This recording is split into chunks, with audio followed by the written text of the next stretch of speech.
लाखों की संख्या में।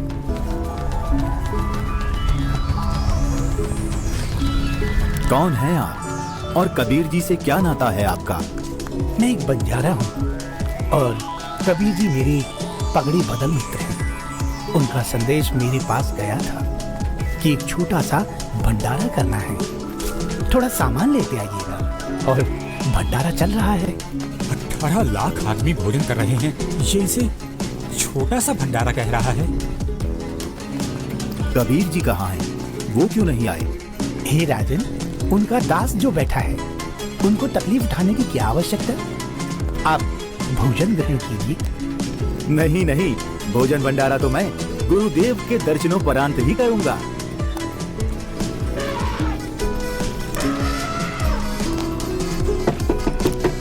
हे गुरुदेव, लगता है उन्होंने हमें यहाँ भी खोज लिया।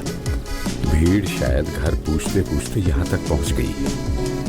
कोई बात नहीं, आप दरवाजा मत खोलना, कुछ देर बाद अपने आप चले जाएंगे। दरवाजा खोलिए परवरदिगार, दिल्ली से आपका दास सिकंदर आया है। राजन, हम दरवाजा नहीं खोलेंगे। इन लोगों ने तो आज सभी हदें पार कर दी हैं।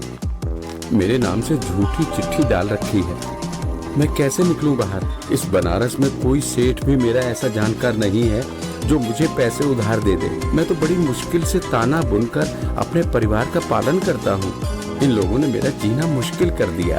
बस आज रात होने का इंतजार है राजन। रात होते ही मैं अपने परिवार को लेकर कहीं दूर चला जाऊंगा। परवरदिगार, आप मुझे नहीं बहका सकते। आप ही अल्लाह अकबर हो। आपने देखो वहाँ क्या रंग लगा रखे हैं। एक बार दरवाजा खोल दो दाता, दास आपके दर्शन करना चाहता है। खोल दो दरवाजा। राजा सिकंदर लोधी के आग्रह करने पर परमेश्वर कबीर जी जैसे ही भंडारे में चलने के लिए खड़े होते हैं, तभी उनके सर पर अपने आप ही हीरे पन्ने से जड़ा हुआ एक बहुत ही सुंदर मुकुट आ जाता है और कुटिया से बाहर निकलते ही उस परम पिता पर आसमान से फूलों की वर्षा होने लगती है। रविदास जी, आज ये सेवा मुझ दास को दे दीजिए। आप तो रोजाना करते हो।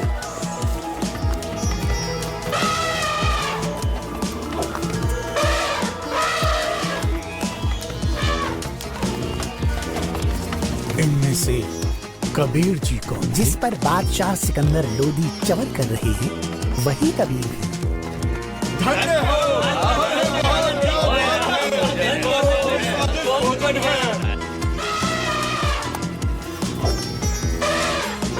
इसके बाद कबीर साहिब जी अपने ही दूसरे रूप केशव से मिलने के लिए उनके तंबू में आते हैं और जो ही परमेश्वर कबीर जी तंबू में प्रवेश करते हैं तो देखते ही देखते अपने आप उनके लिए एक सुंदर सिंहासन लगने लग जाता है, जिस पर चारों तरफ हीरे पन्ने मोती जड़े हैं।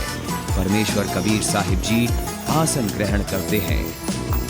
उधर परमेश्वर को देखने के लिए भंडारे में आई लाखों की भीड़ टेंट के चारों तरफ इकट्ठा हो जाती है, जिसके बाद केशव रूप परमात्मा कबीर जी से कहते हैं, हे परमेश्वर, आप अपने अद्भुत लोक को छोड़कर इस झूठ कपट वाले लोक में क्यों आ गए? आप इनका भला सोचते हो, इनको अमृत भोजन खिला रहे हो और ये आप ही के विरुद्ध इकट्ठा हुए रहते हैं। केशव, सब लोग मैंने ही रचे हैं, सबका धारण पोषण मैं ही करता हूँ। तू मेरे दुख को नहीं जानता, ये सब मेरे बच्चे ही हैं। अपनी अज्ञानता से ये काल के जाल में फंसकर भयंकर कष्ट उठा रहे हैं और उसी काल के प्रभाव से ये आज मुझे अपना दुश्मन मान रहे हैं। मैं इनको सत भक्ति देकर वापस लेने के लिए आया हूँ। परमेश्वर जी, आप हंस लोक को छोड़ इस जीव लोक में आए, जिनका हाड़, चाम और रक्त का बना शरीर है, जिसमें विष्ठा भरी पड़ी है। आप इनसे कैसे भक्ति कराओगे? केशव, भैंस या गाय आदि को बच्चा होने से पहले उसमें सिर्फ हाड़ चाम होता है, दूध नहीं होता। और जब बच्चा हो जाता है तो उसी हाड़ चाम के शरीर से दूध की बाल्टी भी भर जाती है। ठीक इसी प्रकार मैं इनमें भक्ति प्रवेश करूंगा और उस भक्ति से इस हाड़ चाम के शरीर में ही इनको सतलोक प्राप्ति होगी। हे परमेश्वर, ऐसे लोक में जहाँ जमीन पर पांव रखते ही दंड लगता है, ऐसे गंदे लोक में आपकी रहनी पर मैं बलिहारी हूँ। वहीं शेख तकी की चाल उसी पर उल्टी पड़ गई। उसने लोगों को इकट्ठा तो इसलिए किया था कि कबीर किसी को भोजन करा नहीं पाएगा और लोग उसको गालियां देंगे, लेकिन कबीर जी ने उन इकट्ठा हुए लाखों भक्तों को 3 दिन तक मोहन भोजन भी खिलाया और सोने की मोहर व दोहर देकर सत्संग से उनका अज्ञान अंधेरा भी हटाया। फिर भी ये सब शेख तकी से देखा नहीं गया। उसके अंदर जलती ईर्ष्या की आग इतने महान समागम में भी कमी ही ढूंढ रही थी और इसी आग में शेख तकी मुंह बनाकर सिकंदर लोधी से कहने लगा, चलो राजन, इसने क्या भंडारा किया है? बहुत अच्छा सा किया है। ऐसे ऐसे तो हम 100 भंडारे कर देंगे। शेख तकी ने जब इतना कहा ही था कि बोलते बोलते उसका मुंह टेढ़ा का टेढ़ा ही रह गया और वो गूंगा बहरा भी हो गया।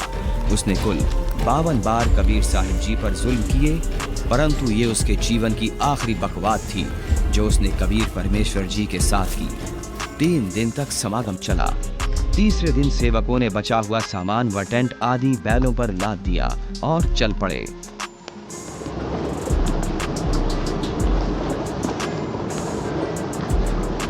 गंगा में पानी ज्यादा है, इसे अभी पार नहीं किया जा सकता।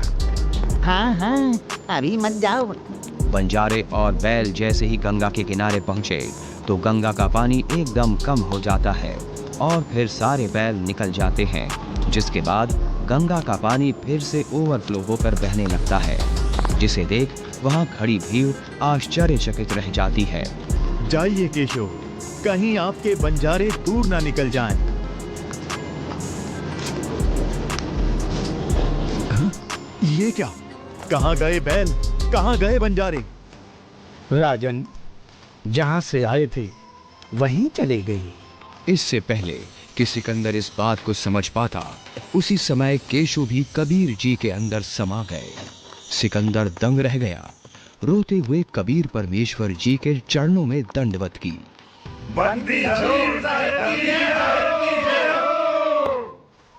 इस प्रकार परमेश्वर